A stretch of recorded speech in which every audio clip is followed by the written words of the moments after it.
Hi friends, welcome to our channel. இன்றைக்கி நம்ம பார்க்க போகிற ரெசிபி என்னென்னு பார்த்தீங்கன்னா ரொம்பவே சிம்பிளான ஈஸியான சட்னி ரெசிபி தாங்க பார்க்க போகிறோம். கண்டிப்பாக நீங்களும் ட்ரை பண்ணி பாருங்கள். ட்ரை பண்ணி பார்த்துட்டு உங்களோட ஃபீட்பேக்ஸ் எனக்கு எல்லா கமெண்ட் செக்ஷனில் சொல்லுங்கள். அதுக்கு முன்னாடி இது வரைக்கும் நம்ம சேனலை சப்ஸ்கிரைப் பண்ணாமல் இருந்தீங்கன்னா கீழே இருக்கிற இடத்துல சப்ஸ்கிரைப் பட்டனையும் கிளிக் பண்ணிட்டு மறக்காம பக்கத்தில் பெல் சிம்லையும் கிளிக் பண்ணிக்கோங்க. அப்போ தான் நாங்கள் போகிற புத்தம் வீடியோக்கள் உங்களுக்கு உடனே நோட்டிஃபிகேஷன் வந்து சேரும். இப்போ நம்ம சட்னி செய்யறதுக்கு தேவையான பொருட்கள் என்னென்னு பார்த்துடலாங்க. இன்றைக்கி நான் வந்து 2 சைஸ் பெரிய வெங்காயம் கட் பண்ணி எடுத்திருக்கேன், 3 தக்காளி, சின்ன சைஸ் அளவு புளி, 2 காஷ்மீரி சில்லி எடுத்திருக்கேன், 5 பல் பூண்டு எடுத்திருக்கேங்க. இப்போ நம்ம மிக்ஸி ஜாரில் எடுத்து வச்சுருந்தா காஷ்மீரி சில்லி 2 சேர்த்துக்கலாம். கூடவே நம்ம 5 பல் பூண்டு எடுத்து வச்சுருந்தோம், அதையும் நம்ம இதோட ஆட் பண்ணிக்கலாம். கட் பண்ணி வச்சுருந்த பெரிய வெங்காயம் சேர்த்துக்கலாங்க. அப்புறம் நம்ம எடுத்து வச்சுருந்த புளி சேர்த்துக்கலாம். இன்றைக்கி நான் வந்து கலருக்காக காஷ்மீரி சில்லி பவுடர் வந்து 1 டேபிள் ஸ்பூன் அவ்வளோ சேர்த்துருக்கேன். உங்களுக்கு காரம் வேணும் அப்படின்னா நீங்கள் வரமிளகாத்தூள் கூட சேர்த்துக்கலாங்க. இப்போ நம்ம இதில் கட் பண்ணி வச்சுருந்த தக்காளி சேர்த்துக்கலாம். இப்போ நம்ம இதில் தேவையான அளவு உப்பு சேர்த்துக்கலாங்க. இன்றைக்கி நம்ம இதை ஃபைன் பேஸ்ட்டாக நல்லா அரைச்சி எடுத்துக்கலாம்.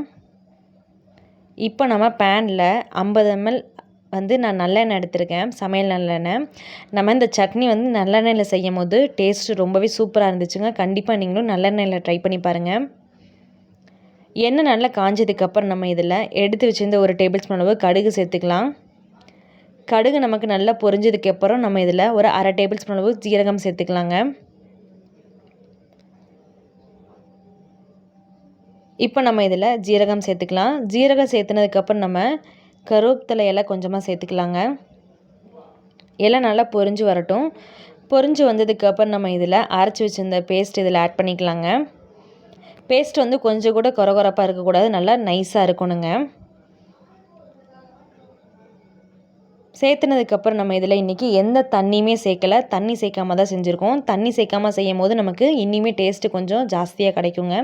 அதனால் நீங்கள் தண்ணி இல்லாமல் சேர்த்துக்கோங்க. இப்போ நம்ம இதில் நல்லா மிக்ஸ் பண்ணி விட்டுக்கலாம். ஸ்டவ்வு கொஞ்சம் மீடியம் ஃப்ளேம்லேயே வச்சுக்கலாங்க. அப்போ தான் நமக்கு வந்து ஒன்று போல் நல்லா கொதிச்சு வரும். அப்போ தான் நமக்கு சட்னியுமே டேஸ்ட்டாக இருக்கும். ஸ்டவ்வை கொஞ்சம் மீடியம் ஃப்ளேமில் வச்சுட்டு நல்லா மிக்ஸ் பண்ணி விட்டுறலாம். ஒரு 5 minutes மட்டும் நமக்கு நல்லா கொதிச்சா மட்டுமே போதும். பாருங்கள், இப்போ நமக்கு கலரும் சேஞ்ச் ஆகிருக்கும், சட்னியோட எண்ணெயும் நமக்கு நல்லா பிரிஞ்சு வந்திருக்கும் பாருங்கள். கண்டிப்பாக நீங்களும் ட்ரை பண்ணி பாருங்கள். இப்போ இந்த ஸ்டேஜில் நம்ம ஸ்டவ் ஆஃப் பண்ணிடலாம். நல்லா சுட சுட இட்லி, தோசை, ஆப்பம் வச்சு ட்ரை பண்ணி பாருங்கள். ரொம்பவே சூப்பராக இருக்கும். இன்றைக்கி நான் வந்து ஆப்பம் வச்சு தான் ட்ரை பண்ணி பார்த்தேன்.